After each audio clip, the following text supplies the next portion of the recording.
Hello' বন্ধুসকল, কি খবৰ? আপোনালোকে খবৰ ভালে চাগে? মই ভালে আছোঁ। আৰু আজি নতুন ঘৰ এখনৰ শুভাৰম্ভণি কৰি আছোঁ চতিয়াল গাঁৱত, মই বাবুলদা মেৰাজুলদাৰ লগত। আৰু এই ঘৰখন উদ্বোধনী কৰা সময়খনত আৰু যিকণ সময়ত ভিডিঅ' কৰি আছিলোঁ, সেই সময়ত যিহেতু নীতি নিয়ম কৰি আছিলে আৰু ঈশ্বৰৰ নাম গুণ গাই আৰু লগতে প্ৰাৰ্থনা কৰি আছিলে আৰু পূজা পাতল কৰি আছিলে কাৰণে মই মাত বোল কৰা নাই। মনে মনে মই ৰেচপেক্ট কৰি সন্মান কৰি পেলাই ভিডিঅ'টো মই মনে মনে কৰিছোঁ আৰু মই কথাবোৰ পিছত লগাই দিছোঁ। আৰু আপোনালোকেও যেতিয়া এনেকুৱা ভাল লগা মুহূৰ্তবিলাকত যিহেতু কথা ক'ব নোৱাৰা অৱস্থাবোৰ, যিহেতু মানে নীতি নিয়ম কৰা সময়কণ বা হৰিনাম গোৱা সময়কণ, সেই তেনেকুৱা ভিডিঅ'বিলাক আপোনালোকে মোৰ নিচিনাকৈ কথা লগাই দিব পাৰে, অসুবিধা নাই। আৰু এইকেইদিন বহুত ব্যস্ত আছোঁ আৰু বহুত ঘৰ ফাগুণ মাহ যাবলৈ হ'ল, চ'ত মাহ সোমাব, গতিকে খুঁটাৰ শুভাৰম্ভণি, নতুন ঘৰৰ খুঁটা পুতি পেলাই আমি আজৰি হ'ব লাগে।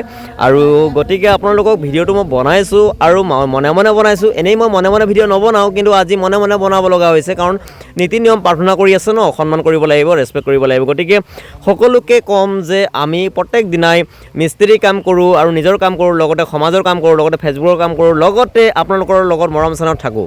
গতিকে ভিডিঅ'টো বেছি আমি দীঘলীয়া নকৰোঁ, কাৰণ আমাৰ প্ৰাৰ্থনা হ'বলৈ হৈছে। এতিয়া আমাৰ খুঁটা কাম কৰিম, ঢালাই কৰিম আৰু বহুতো কনক্ৰিট ঢালিব লাগিব, আৰু দীঘলীয়া নকৰিলোঁ। তো আজি ভিডিঅ'টো চাই কেনেকুৱা পালে আপোনালোকে কমেণ্ট কৰি জনাবলৈ নাপাহৰিব। Thank U.